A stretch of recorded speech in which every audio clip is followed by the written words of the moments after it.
Good morning, dear student, and have a nice day. Let us start our nice day with nice chapter gravitation. आज हम gravitation को समझने की कोशिश करेंगे, ठीक है? और मुझे पूरा विश्वास है कि तुम सबको बहुत ही आसानी से ये ग्रेविटेशन समझ में आएगा। इसको समझने के लिए हम कुछ अपने आसपास के एग्जाम्पल्स देखते हैं, ठीक है? देखो, अगर कोई भी चीज को हम जब ऊपर की ओर फेंकते हैं तो ये कुछ ऊंचाई अटेंड करता है, it attend some certain height, कुछ ऊंचाई तक जाता है और उसके बाद फिर गिरना चालू होता है, ठीक है? ये एक घटना है। हमने किसी चीज को, ये डस्टर है, ऊपर फेंका, कुछ दूर जाके फिर नीचे आ गया। अब जब ये नीचे आ रहा है, जब हमने ऊपर फेंका तो हमने कौन सा फोर्स यूज किया?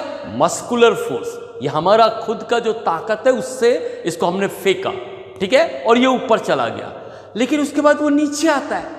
इसका मतलब नीचे भी कोई फोर्स लग रहा है, अंडरस्टैंड? तो फोर्स का टेंडेंसी यही है कि वो किसी भी बॉडी का स्टेट चेंज कर देता है। स्टेट का मतलब अगर वो रेस्ट में है तो उसको मोशन में ले आएगा, अगर मोशन में है तो रेस्ट में। ये फोर्स ही है जो डायरेक्शन चेंज करता है, ठीक है? किसी ऑब्जेक्ट का कोई मूव कर रहा है, उसका डायरेक्शन चेंज करता है, उसका शेप चेंज करता है। तो force is responsible to change the state, change the direction, okay? तो ये अगर ये नीचे आ रहा है, इसका मतलब कोई ना कोई फोर्स है जो उसको नीचे लेके आ रहा है, अंडरस्टैंड? और इधर जो है नीचे क्या है? नीचे अर्थ है, दिस इज द अर्थ, ठीक है? नीचे अर्थ है तो मतलब ये अर्थ ही इसको, ठीक है, नीचे की ओर खींच के ला रहा है, ठीक है? नीचे की ओर खींच के ला रहा है, अंडरस्टैंड? मतलब कोई एक फोर्स है जो कि इस ऑब्जेक्ट को नीचे की ओर लेके आ रहा है। चलो, ये हो गया। सेकंड एग्जांपल देखते हैं। अगर कोई बॉडी फ्री फॉल हो रहा हो, फ्री फॉल का मतलब जैसे सपोज ये डस्टर है, डस्टर को मैंने होल्ड करके रखा, पकड़ के रखा है। अगर मैं अपनी पकड़ हटा लूं तो क्या होगा? ये देखो, इट विल फॉल डाउन। अब ये नीचे गिर रहा है तो क्यों गिर रहा है? कोई ना कोई फोर्स है जो उसको नीचे की ओर लेके आ रहा है। Means force is responsible to bring down, ठीक है? फोर्स। तो यहां पे भी ये जो फ्री फॉल होता है, फ्री फॉल में यह ऑब्जेक्ट नीचे की ओर आता है और नीचे क्या है? हमारा अर्थ है, राइट? अब देखो थर्ड एग्जांपल्स लो, ठीक है? थर्ड एग्जांपल्स में ये हमारा अर्थ है, ओके? और ये मून है, ये मून है। तो मून क्या होता है? हमारे अर्थ के चारों ओर घूम रहा है, ऐसा घूमता है, ठीक है? ये लाइक दैट, ये घूम रहा है, ये घूम रहा है, ठीक है? तो घुमाने के लिए भी सम फोर्स इज रिस्पॉन्सिबल, ठीक है? कोई ना कोई फोर्स होगा इन दोनों के बीच में जो उसको घुमा रहा है। जैसे हम किसी पत्थर को धागे में बांध के ऐसा घुमाते हैं, ठीक है? तो वो कौन सा फोर्स होता है? वो फोर्स मस्कुलर फोर्स होता है जो कि सेंट्रीपेटल फोर्स का मतलब जो किसी ऑब्जेक्ट के डायरेक्शन को चेंज करता रहता है, ठीक है? उसको पूरा ऐसा घुमाता रहता है, ठीक है? तो सिमिलरली यहां भी इन दोनों के बीच में कोई ना कोई फोर्स है, ठीक है? कोई ना कोई फोर्स है जो उसको अपनी चारों तरफ घुमा रहा है, ठीक है? इसी तरह अदर प्लैनेट्स, मतलब जैसे हमारा अर्थ है, अर्थ भी सन के चारों तरफ घूम रहा है, ठीक है? इसका मतलब अर्थ और सन के बीच में भी कोई फोर्स है जो उसको घुमा रहा है, अंडरस्टैंड? तो ये सब जितने भी फोर्स हैं, ठीक है, नीचे से ऊपर की ओर जाना, फिर नीचे आ जाना, या फ्री फॉल में नीचे की ओर आना। ठीक है, तो सर आइजैक न्यूटन जो ग्रेट साइंटिस्ट थे, उन्होंने अपने एक डीप स्टडी के बाद, गहन अध्ययन के बाद इन फोर्स का एक्सप्लेनेशन दिया।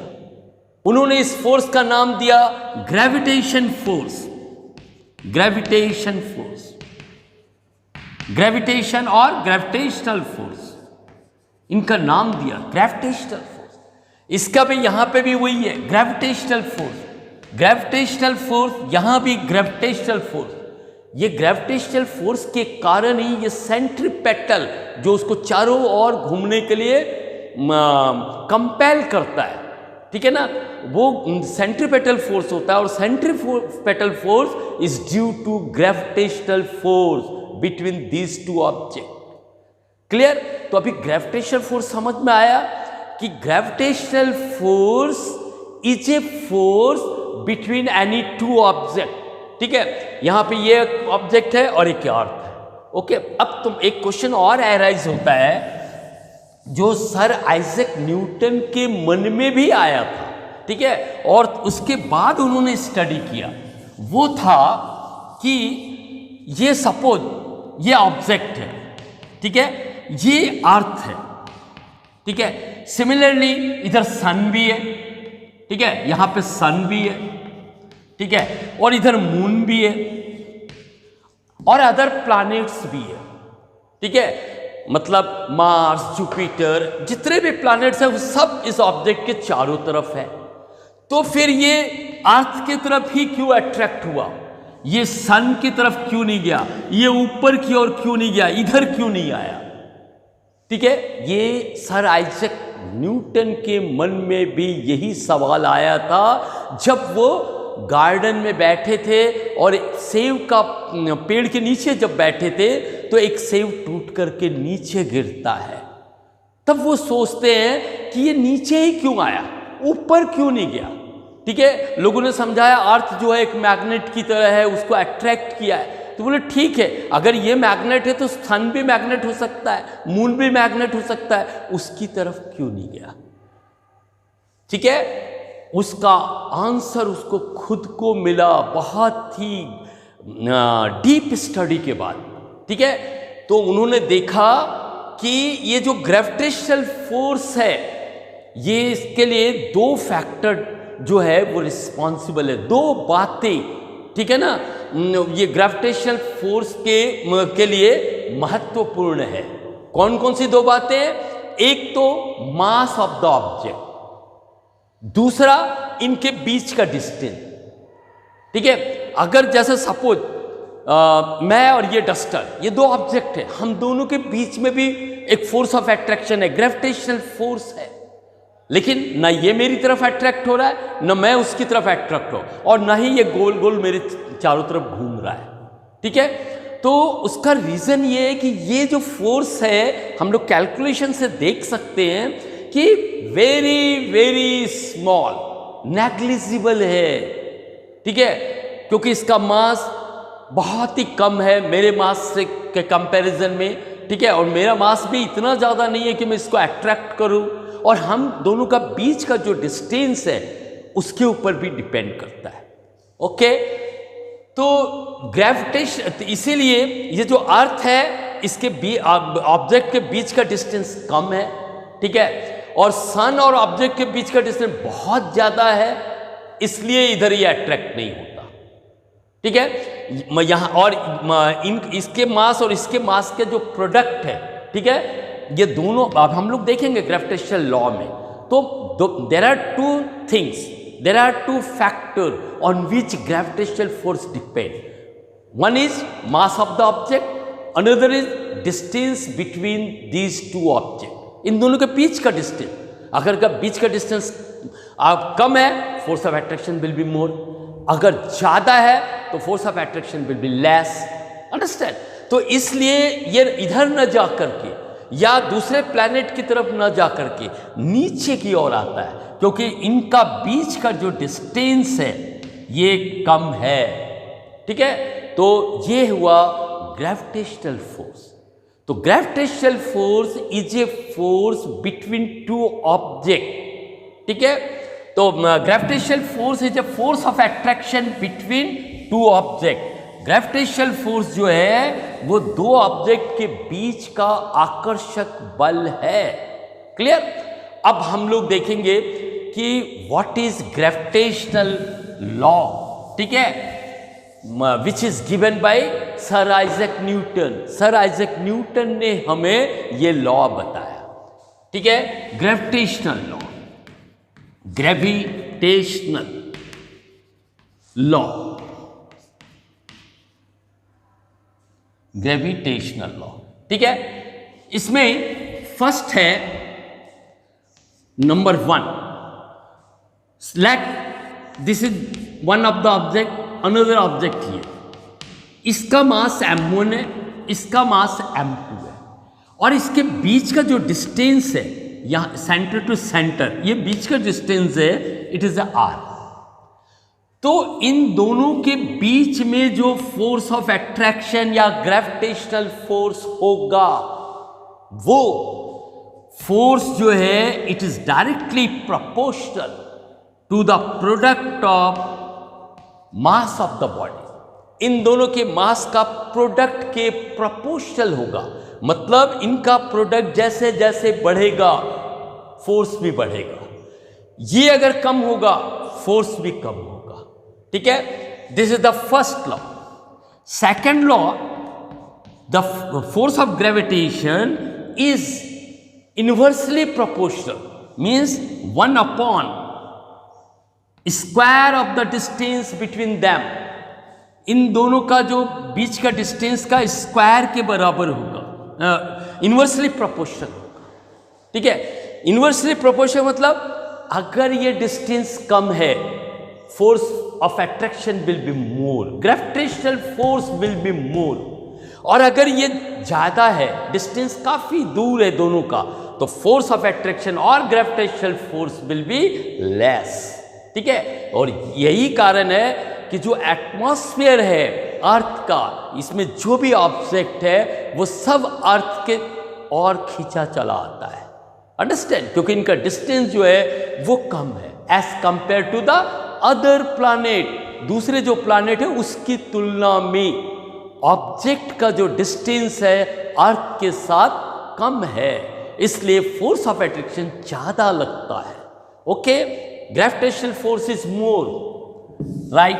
अब ये दोनों लॉ को, मतलब F इज प्रोपोर्शनल टू, ये दोनों लॉ को कंबाइन करो तो ये तो पहला proportional to the product of their mass, and second is inversely proportional to the square of the distance. ये दोनों लॉ को कंबाइन करोगे तो ये मिलेगा, ओके।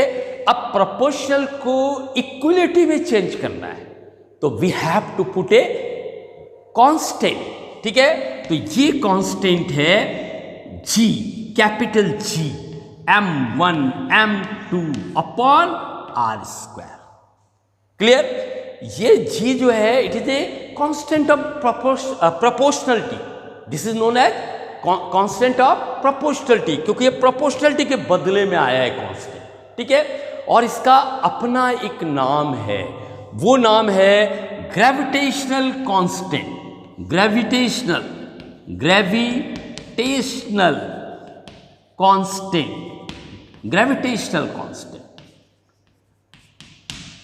ठीक है। और इसका वैल्यू निकाला गया है, ठीक है। इसका एक वैल्यू कांस्टेंट है, G का वैल्यू होता है, ये एक्सपेरिमेंटली फाइंड आउट किया गया, ठीक है। इसका जो होता है 6.7 into 10⁻11 metre square, newton metre square, newton metre square kg square, ठीक है। ये G का वैल्यू होता है 10⁻11 मतलब 6.67 के बाद तुम्हारा 10 जीरो आएगा, तो सोचो कितना ज्यादा है G का वैल्यू, ठीक है ना।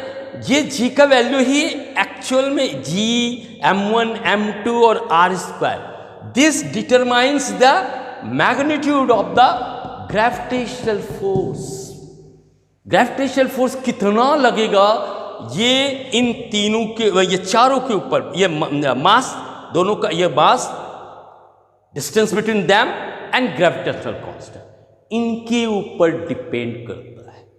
और ये जो लॉ है gravitational law, it is called universal law of gravitation. Universal law of gravitation का मतलब क्या? यूनिवर्सल का मतलब क्या होता है? पूरी दुनिया, पूरा ब्रह्मांड, नॉट दुनिया, ठीक है, वर्ल्ड नहीं, ब्रह्मांड। ब्रह्मांड का मतलब अर्थ भी आता है, स्पेस भी कवर होता है, ठीक है। इसमें अर्थ और स्पेस में जितनी चीजें हैं उन सब के बीच में ग्रेविटेशनल फोर्स है और वो इस लॉ को फॉलो करता है। F equal to G m1 m2 upon r square. इसको यूनिवर्सल लॉ इसलिए भी बोलते हैं क्योंकि ये एप्लीकेबल है, नंबर 1, क्योंकि ये जो है जितना भी अर्थ के एटमॉस्फेयर में चीजें हैं उन सब को आकर्षित करने का जो बल है, ठीक है, उन सबको मतलब अपने आप में जो बांध के रखा है, जैसे मैं और तुम, एनिमल्स, ये सब के सब क्या है? अर्थ के ऊपर घूम फिर रहे हैं, अर्थ से बंधे हुए हैं। सिमिलरली ये जो एटमॉस्फेयर में एयर है वो भी ग्रेविटेशनल फोर्स के कारण अर्थ के चारों तरफ है, ठीक है। तो फर्स्ट तो है ये जो है इट बाइंड्स, ठीक है, it binds all the object, ठीक है, नियर अर्थ, नियर एटमॉस्फेयर, ठीक है, नियर अर्थ या ऑन द अर्थ, यू से ऑन द अर्थ, ठीक है, ऑन द अर्थ और इन एटमॉस्फेयर।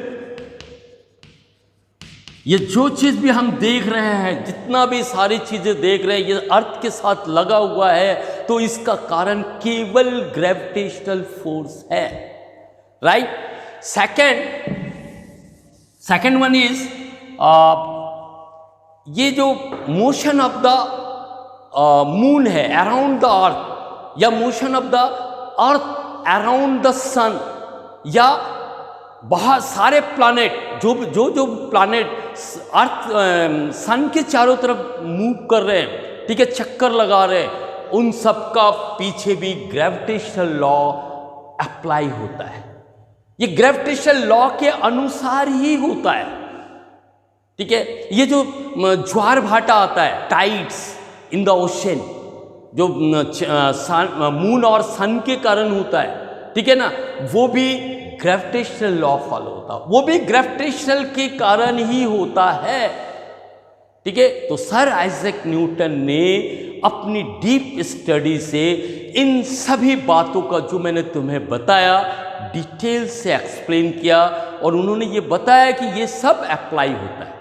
इसलिए ग्रेविटेशनल लॉ का हमारा लाइफ में एक इम्पॉर्टेंट रोल है, अंडरस्टैंड। तो ये था ग्रेविटेशन। मेरे ख्याल से तुम लोग को समझ में आया होगा, ठीक है। कोई भी डाउट हो कमेंट बॉक्स में लिख सकते हो। तो मैं विदा लेने के पहले मैं चाहूंगा कि तुम सब्सक्राइब जरूर करो, ठीक है। Okay, thank you, bye bye.